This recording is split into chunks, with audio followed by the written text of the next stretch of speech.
हळद रुसली कुंकू हसले या मालिकेच्या पुढील काही येणाऱ्या भागांचे लेटेस्ट त्याचबरोबर इंटरेस्टिंग अपडेट आपण आपल्या आजच्या या व्हिडिओमध्ये जाणून घेणार आहोत. चला तर मग मित्रांनो, अजिबातच वेळ वाया न घालवता सुरुवात करूया आपल्या आजच्या व्हिडिओला. तर आजच्या आपल्या या भागामध्ये आपण पाहतो की आता इथे हळद वगैरे लागून तर झालेली आहे देविकांतला आणि त्याच्यानंतर तो घरातून गायबसुद्धा झालेला आहे. त्यामुळे आता घरात सगळीकडे सध्या शोधाशोध सुरू आहे आणि तो काही सापडत नाही आहे आणि ही गोष्ट सावित्रीला कळाली. मग सावित्री आता कृष्णाला घेऊन थेट पोहोचते ती म्हणजे जयकांतच्या घरी आणि आता तिथे गेल्याच्यानंतर ती तमाशा करायला सुरुवात करते. कारण तिला आता पूजाने सांगितलं आहे की आई, या लग्नादरम्यान तुला जितका पैसा ओरबाडता येईल ना त्या लोकांकडनं तितका पैसा ओरबाड. मग इकडे सावित्रीला वाटतं की आपण जाऊन तिकडे आरडाओरडा करायला लागलो, तमाशा घालायला लागलो की अर्थात बाळजाबाई आपल्याला पैसे देणार. मग आता ती म्हणायला लागते, ओ बाळजाबाई अहो लपून कुठं बसलायसा, बाहेर या. मोठ्या तोऱ्यात सांगितलं होतं सा नव का माझ्या पोरीबरोबर तुमचा तो पुतण्या जयकांत लग्न करणार. अहो कुठं पळवून लावला त्याला. माझ्या पोरीबरोबर गरिबाच्या पोरीबरोबर लगीन लावू द्यायचं नव्हतं तर मग त्या दिवशी कोणी सांगितलं होतं समध्या गावासमोर कबूल करायला की माझाच पुतण्या तुमच्या पोरीशी लग्न करणार म्हणून. आम्ही आलो होतो हे तुमच्यामुळं पदर पसराय. आता बघा, माझ्या पोरीला हळद लागायच्या अंगासाठी तयार केलं आहे. तिच्या अंगावर हळदीची साडी नेसवल्या आणि आता तिच्या अंगाला हळद लागणार नाही. तिचं लगीन मोडलं आता. अहो पहिलं तिचं लगीन मोडलं होतं, ती लोक तिला बघता क्षणी नाही म्हणाली होती, पर आता तिचं लगीन भर मंडपात मोडलं आहे. आता तिच्याशी लगीन कोण करल. मांडवातून न केलेली नवरी म्हणून आता माझ्या पोरीच्या नावाला बट्ट्या लागणार. आता तिची बदनामी होणार. झाली की माझ्या पोरीची बदनामी. आता भक्ती म्हणत असते, आय अगं काय करायलास तू हे. अगं तू जे काही करायलास नवं त्यानं बदनामी व्हायला लागली. तू कशापायी गोंधळ घालायल्यास, नको की करू हे समज. त्याबरोबर आता सावित्री भक्तीला सांगते, तू गप, मी बोलायलो नवं, मला बोलू दे. आणि तसं भी या दळबद्री करंटेची काय बी झाली बदनामी तरी फरक पडत नाही. तसं भी हिच्याशी खरोखर कोण लगीन करणार आहे. जर झाला तर आपल्याला फायदाच होईल. तेवढंच काय पैसे मिळतील, त्याच्याने आपलं कर्ज फेडलं जाईल. तसं भी हिचं लग्न झालं असतं जर त्या जयकांतबरोबर तर आपलं कर्ज माफ होणार होतं. आणि जर कर्ज माफ होणार नसेल तर लग्न झालं नाही तरी बी आपण त्यांच्याकडनं पैकं घ्यायचं आणि त्याच पैक्याने आपण त्यांचं कर्ज परत द्यायचं. समजलं नवं तुला. त्याबरोबर भक्ती म्हणत असते, अगं आहे पण ह्या समध्यात ह्या बिचारीचा काय दोष. आत्ता पावतर पैकं कमवून ती कर्ज फेडतच होती नवं, मग यापुढं बी फेडेल किती. पण उगाच कशापायी तुला तिची बदनामी करायची आहे एवढ्या समध्या गावासमोर. त्याबरोबर सावित्री म्हणत असते, म्या बोलताना मला मधी बोललेलं आवडत नाही. तुला माहिती आहे नवं भक्ते, गप बस. जी लांब सरक तुझी जीभ चालायला लागली आहे नवं, ते अशी कटकन कापून टाकन की नाही सरळ लाईनीवर येशील. त्याबरोबर आता लगेचच कृष्णासुद्धा म्हणायला लागते, आहे अगं गप की, नको की एवढं खोटं बोलू. कशापायी उगाच खोटं बोलायल्यास, नको की. अगं गावातल्या लोकांनी काय बी फरक पडणार नाही माझं लगीन मोडल्याचं. पर जर तूच स्वतः एवढं वरडून बोललीस नवं तर लोक बाजार करायला लागतील. त्याबरोबर आता लगेचच इथे दुष्यंतच्या वडिलांनी ज्या लोकांना बाळजाबाईंना त्रास देण्यासाठी, बाळजाबाईंना सतवण्यासाठी पाठवलेलं असतं, ती लोकंसुद्धा आता लगेचच सावित्रीला जॉईंट करतात आणि म्हणत असतात की बरोबर आहे या पोरीच्या आईचं. ह्या बिचाऱ्या गरीब आहेत म्हणून तुम्ही यांच्याशी असं वागाल. त्या बिचाऱ्यांच्या पाठीपुढं लढणारं कोण नाही, बोलणारं कोणी नाही म्हणून तुम्ही काय त्यांचा फायदा घ्याल. तुम्ही त्या बायकाच आहेत. या गोष्टीचा फायदा घेत असाल नवं तर लक्षात ठेवा, आम्ही गावकरी म्हणून त्यांच्या संगत उभे आहे. आम्ही तुम्हासनी त्यांच्या ह्या अशा मजबुरीचा फायदा घेऊन देणार नाही. तुमच्याऐवजी जर देशमाने बाई असते ना आणि त्यांनी हो शब्द दिला असता की त्यांच्या घरात ही पोर सून म्हणून जाणार तर त्यांनी काय बी केलं असतं. पण ह्या पोरीलाच त्यांच्या घरची सून करून घेतली असती म्हणजे असतीच. बाळजाबाई, अहो तुमचा खोटारडेपणा आता समध्यांच्या समोर आलाय. तुम्ही मोठ्या तोऱ्यात म्हणाला होता सा नवं जयकांत लगीन करणार म्हणून या पोरीशी. मग आता सांगा की कुठं गेला जयकांत, सांगा. उत्तर नाही होय तुमच्याकडं आमच्या प्रश्नांची. त्याबरोबर लगेचच आता बाळजाबाई म्हणायला लागत्या, गोंधळ घालू नका समध्यांनी. जर आम्हासनी ह्या पोरीला आमच्या घरची सून करून घ्यायचीच नसती तर मग आम्ही कशापायी आमच्या सौताच्या पुतण्याला हिच्या नावाची हळद लावली असती. कशापायी त्या दिवशी आम्ही सौताहून समध्या गावासमोर कबूल केलं असतं की हिच्या संगत आमचा पुतण्या लग्न करील म्हणून. काय गरज होती आम्हाला हे समज करायची, सौताहून स्वतःच्या अंगावर हे समज वडवून घ्यायची. आमच्या पुतण्याला जयकांतला ही पोरगी खरोखर आवडली होती म्हणूनच आम्ही ह्या पोरीसाठी त्याला मागणी घातली. समजलं का तुम्हाला. उगाच काय बी बोलू नका. त्याबरोबर आता लोक म्हणायला लागतात ती फक्त स्टंटबाजी होती. त्याबरोबर बाळजाबाई म्हणायला लागतात ते काय ते तुमचं स्टंटबाजी करायला हे काय शहर नाही आहे, गाव आहे गाव. गावामध्ये एखाद्या पोरीच्या अब्रूची काय किंमत आहे नवं ते आम्हाला माहिती आहे. त्याबरोबर आता लगेचच दुसऱ्या बायका म्हणायला लागतात शहरात सुद्धा मुलींना तितकीच किंमत आहे, उगाचच्या उगाच तुम्ही काही फालतू बडबड करू नका. त्याबरोबर आता बाळजाबाई म्हणायला लागते मला जे म्हणायचं आहे त्याचा तुम्ही चुकीचा अर्थ घ्यायलायचा. मला असं म्हणायचं आहे की गावची लोक विचार करण्याला बरोबर नाही. त्यामुळं कुठल्या बी पोरीच्या नावाला बट्ट्या लावताना मी एकदा नाही 10दा विचार करन. कारण आज मला लेक जरी नसली नवं तरी मी स्वतःसुद्धा एक बाई आहे आणि दुसऱ्याच्या लेकीचं असं वाटोळं होताना मी बी नाही बघू शकत. राहिला प्रश्न जयकांतचा, तर जयकांतला आम्ही कुठनं बी शोधून काढू. तो पाताळात जरी गेला असेल नवं तरी पाताळातनं हुडकून आणू. आम्हासनी माहिती आहे ह्यो आमच्या विरोधकांचा डाव आहे. त्यांनीच कुणीतरी जयकांतला. त्याबरोबर लगेचच आता लोक म्हणायला लागतात ओ गप्प बसाव, उगाचच्या उगाच विरोधक म्हणून लोकांना बदनाम नका करू. ते बिचारे तुमचे विरोधक त्या देशमानेबाई आणि ते दुसरे जे आहेत ते कोणी असतील ते, त्यांना तर तुमच्याशी काही घेणं देणं सुद्धा नाही आहे. तुम्ही काय करता काय नाही करत त्याच्याशी त्यांना काही पडलेलं नसतं. ते स्वतःच्या प्रचारामध्ये आणि स्वतःच्या कार्यामध्ये इतके व्यस्त आहेत की तुम्ही इथे तुमच्या पुतण्याचं लग्न लावताय तरीही त्यांना यायला वेळ नाही आहे. जर त्यांना तुम्हाला त्रासच द्यायचा होता ना तर इथे ते स्वतः लग्नाला सुद्धा आले असते.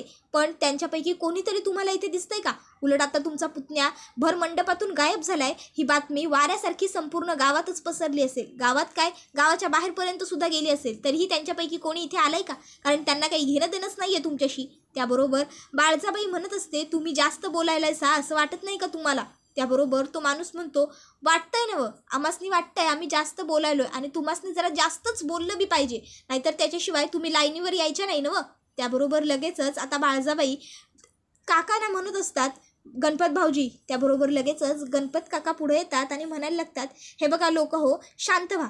अरे तो पोरगा आमचा बी आहे, आमासनी बी त्याची काळजी आहेच की.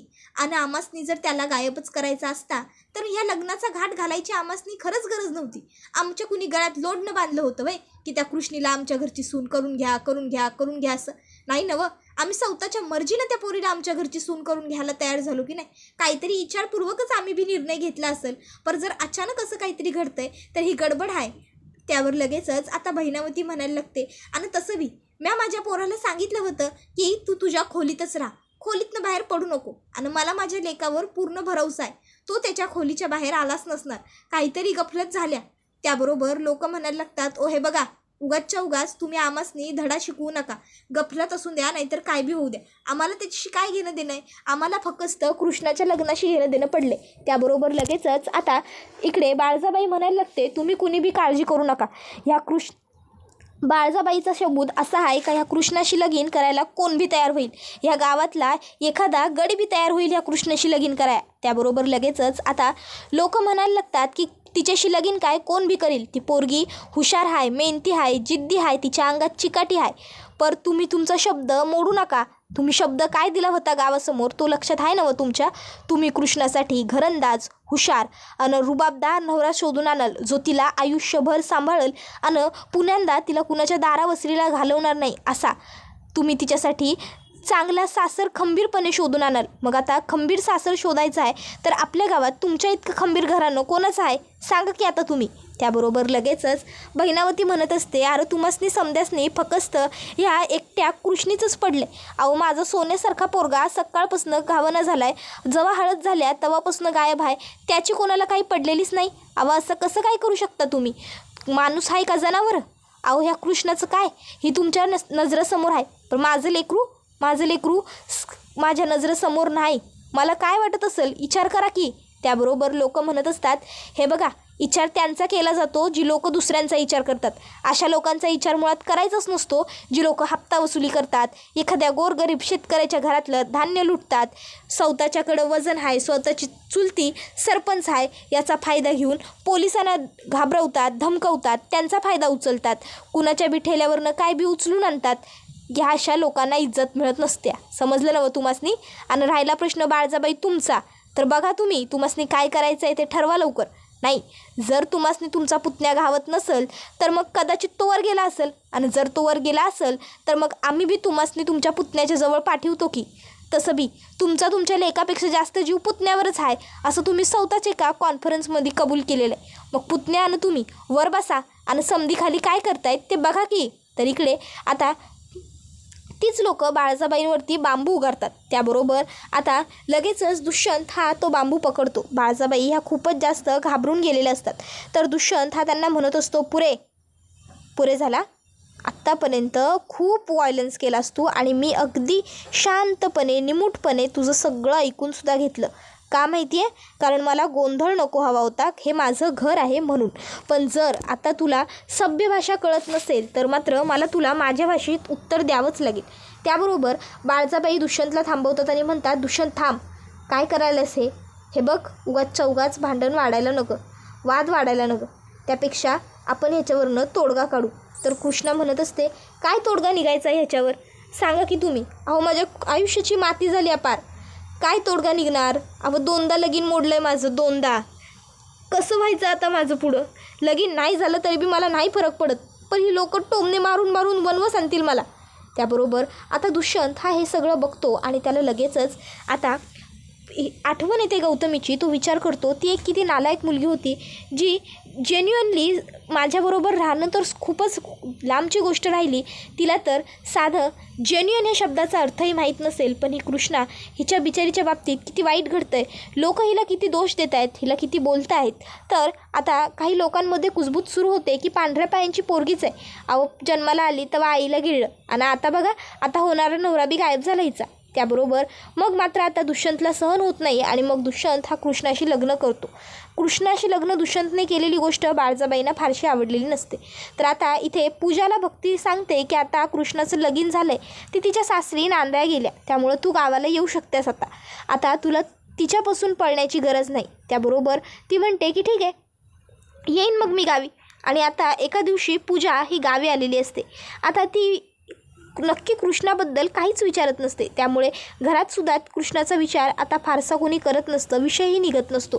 तर आता ज्या दिवशी पूजा मुंबईला जायला निघणार असते त्या दिवशी दुष्यंत हा कृष्णाबरोबर जरा बाहेर चाललेला असतो आणि बरोबर त्याच वेळेस दुष्यंतची आणि पूजाची नजरानजर होते. दुष्यंत आणि पूजा एकमेकाच्या समोर येऊन उभे राहतात.